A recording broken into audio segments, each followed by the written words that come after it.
Hola, ¿qué tal compañeros? Bienvenidos a un video más para este curso de ingreso a la UNAM. Seguimos con la unidad número 5 llamado la energía y las reacciones químicas. El tema que vamos a tratar el día de hoy son leyes de la termodinámica. En el video pasado, que fue el primero de esta unidad 5, vimos la termoquímica, la termodinámica, bueno, que estudiaba cada una de estas ramas. También vimos lo que era un sistema, sus partes y los tipos de sistemas. En este caso nos toca hablar de las leyes de la termodinámica. Entonces vamos a proceder con ello.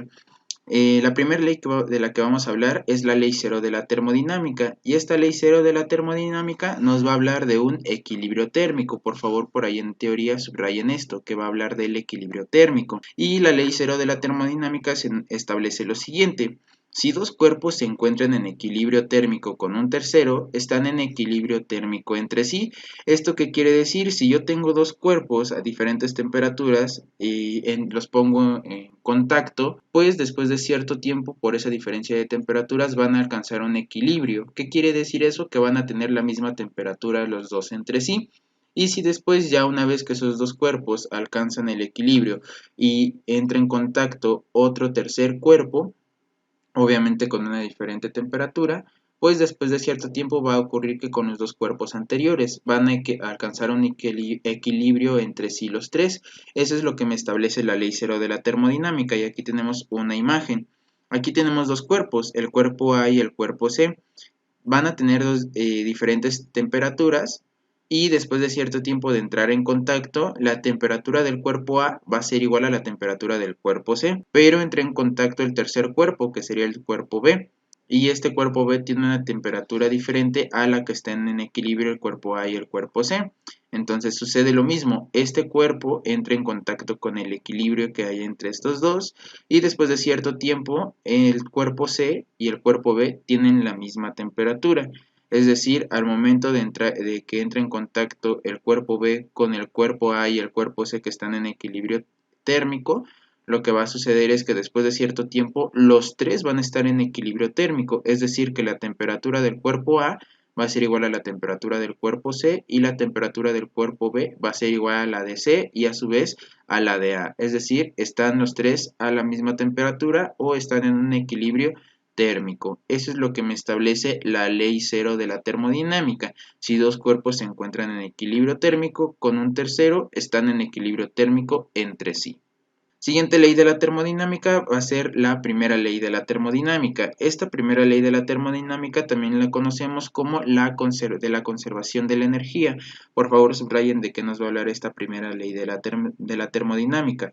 Esta energía la vamos a representar con una letra E, aunque ahorita esta energía lo vamos a cambiar por algo llamado energía interna. Pero primero veamos cómo se enuncia la primera ley de la termodinámica. Me dice que la energía no se puede crear ni destruir durante un proceso, solo se transforma. Es similar a la ley de la conservación de la materia, que la materia no se crea ni se destruye, únicamente se transforma, pero ahora no hablamos de materia, sino hablamos de energía, porque estamos en termodinámica, en donde vamos a estudiar la energía y sus relaciones en un proceso. Entonces la energía no se crea ni se destruye, solo es transformada. Para esto nosotros vamos a tener ahí una ecuación, que es esta, que es delta E es igual a Q más W. Vamos por partes. Primero, ¿qué significa este triángulo de aquí? Este triángulo de aquí es una letra griega que nosotros llamamos delta. Este delta a nosotros nos representa una diferencia, es decir, una resta.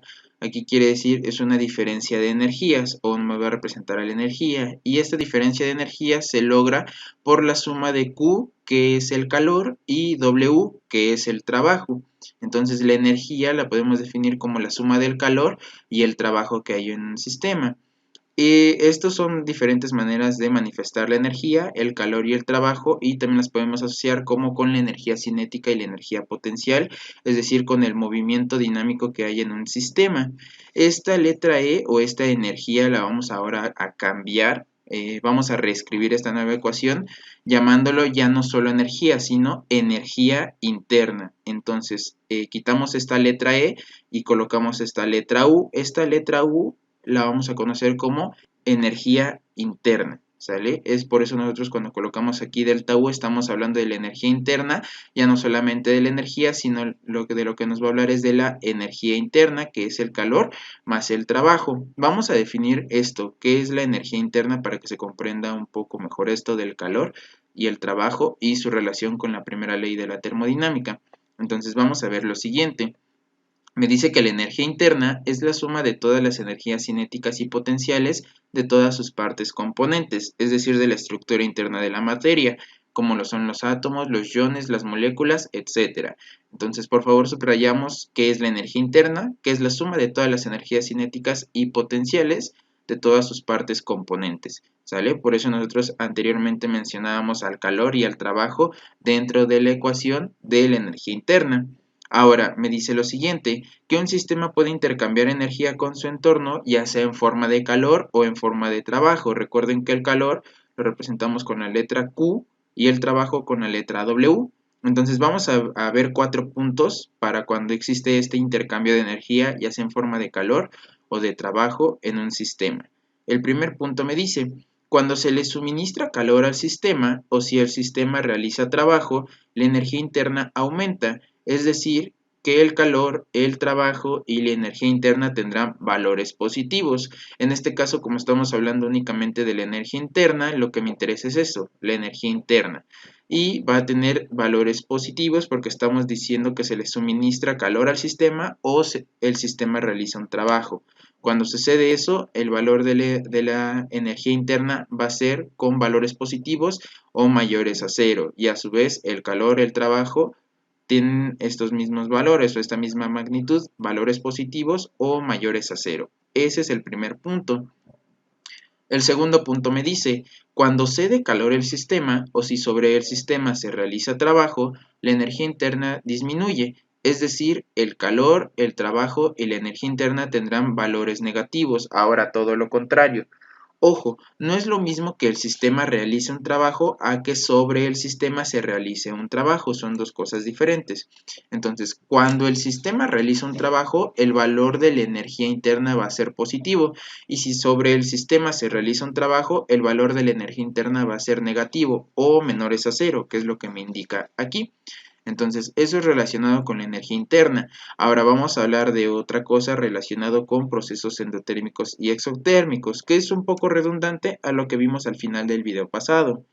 Cuando el proceso que se lleva a cabo absorbe calor, lo conocemos como proceso endotérmico, y cuando el proceso que se lleva a cabo libera energía en forma de calor, lo conocemos como proceso exotérmico.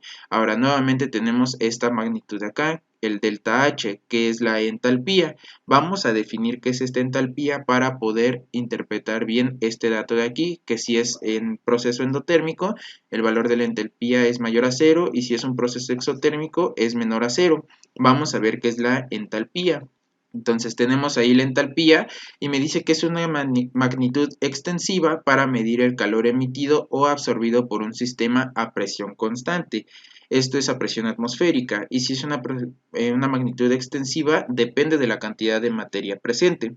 Entonces va a medir el calor emitido o absorbido por un sistema. Esto subrayenlo por favor en su teoría. Luego vamos a tener algo llamado entalpía de reacción. Esta entalpía de reacción es la diferencia de entalpía de reacción entre los productos y reactivos.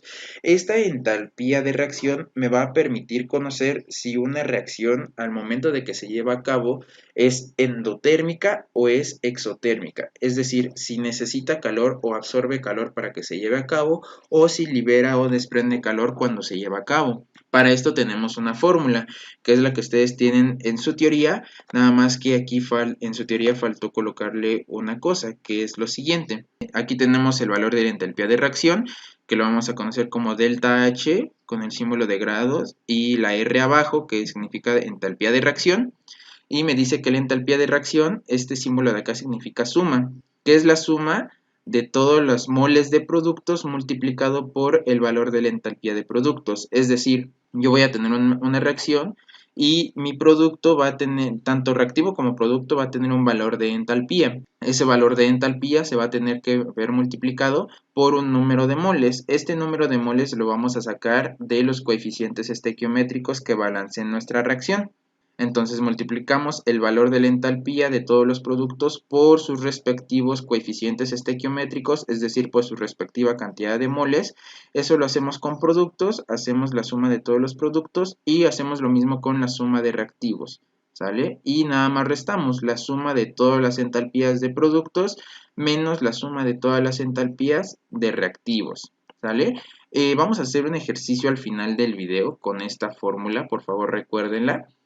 Y anoten ahí en su teoría esta variación. Nada más faltó añadir esto, lo de la n, que es el número de moles. Y ahora sí, vamos a interpretar correctamente los valores de entalpía, cuando es mayor a 0, menor a 0 o igual a 0. Me dice que cuando la entalpía tiene valores mayores a 0, es decir, valores positivos, va a ser una reacción endotérmica.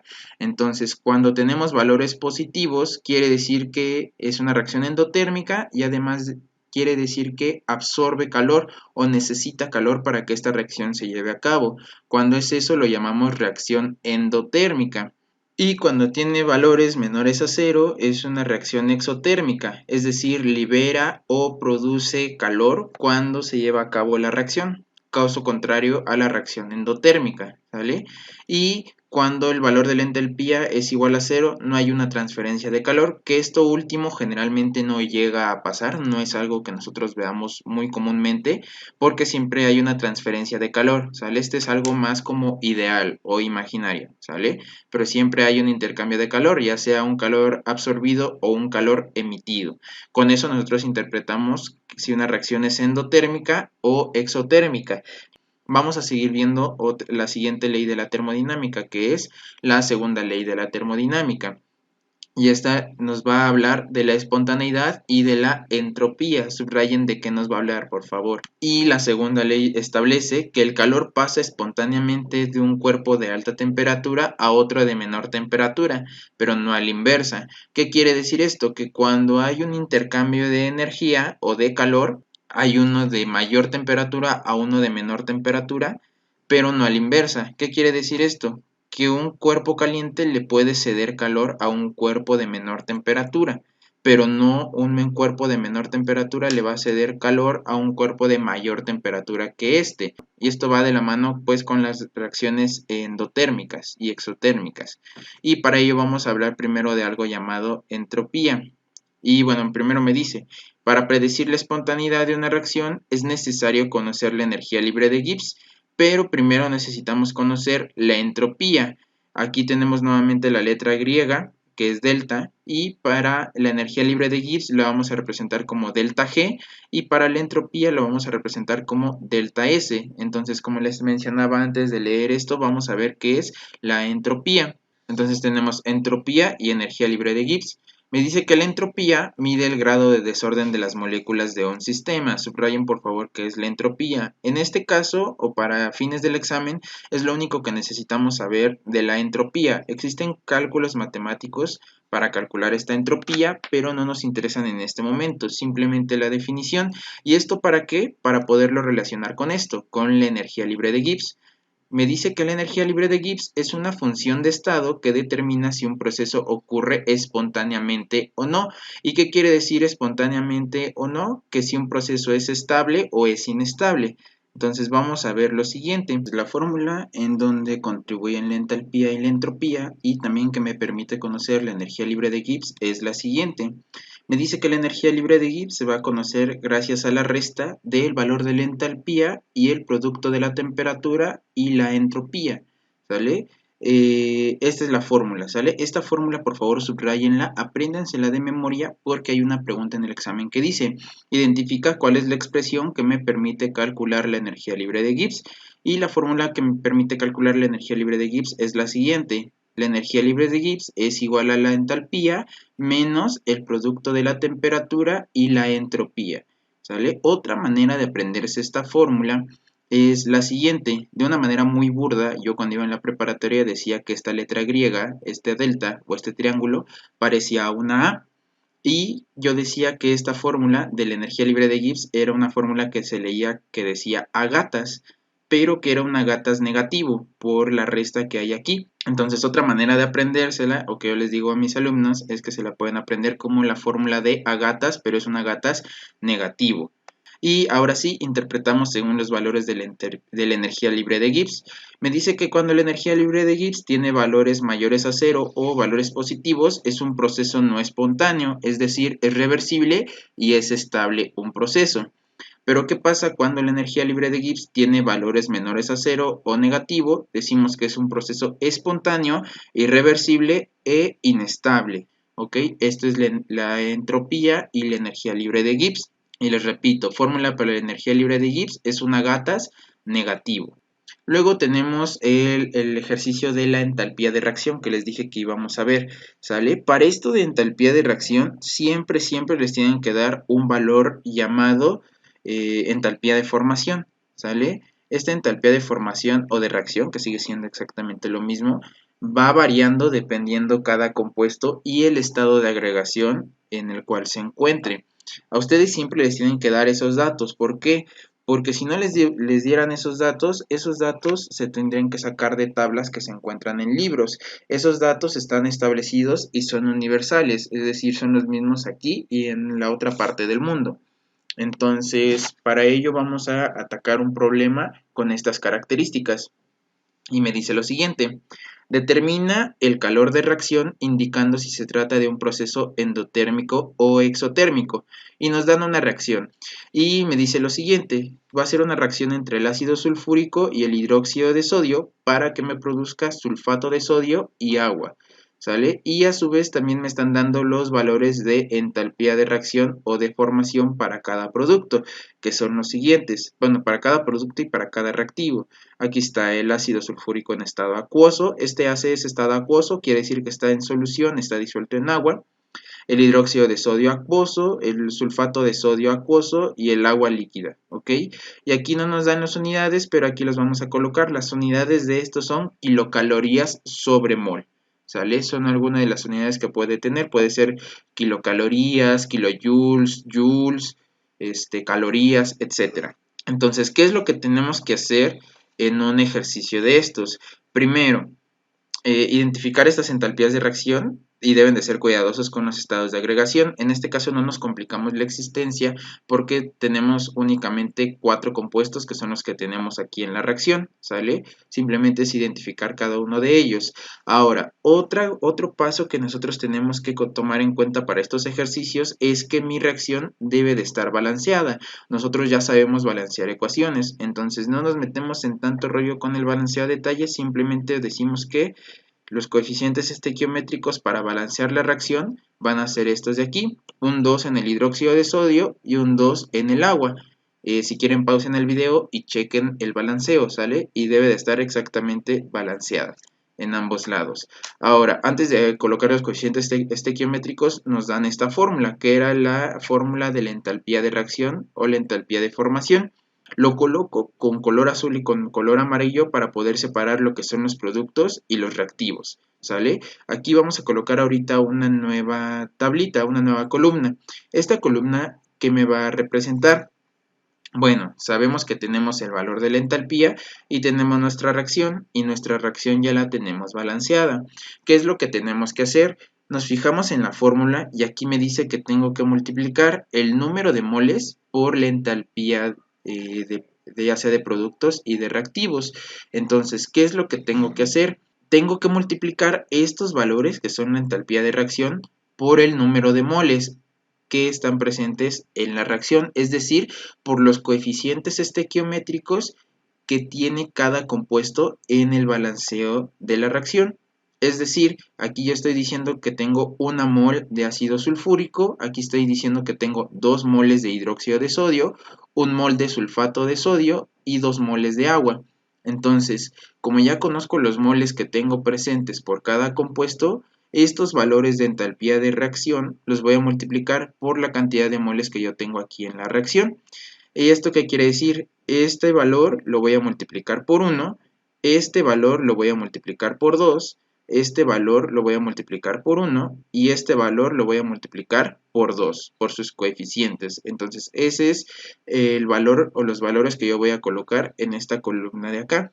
¿Sale? Si se dan cuenta, pues en el ácido sulfúrico y en el sulfato de sodio, pues se queda exactamente lo mismo porque multiplicamos por 1 y tanto el hidróxido de sodio como el agua se multiplican por 2, ¿sale? Recuerden que esto está expresado en unidades de kilocalorías sobre mol. Entonces, ahora sí, procedemos a utilizar esta fórmula. Vamos sustituyendo parte por parte.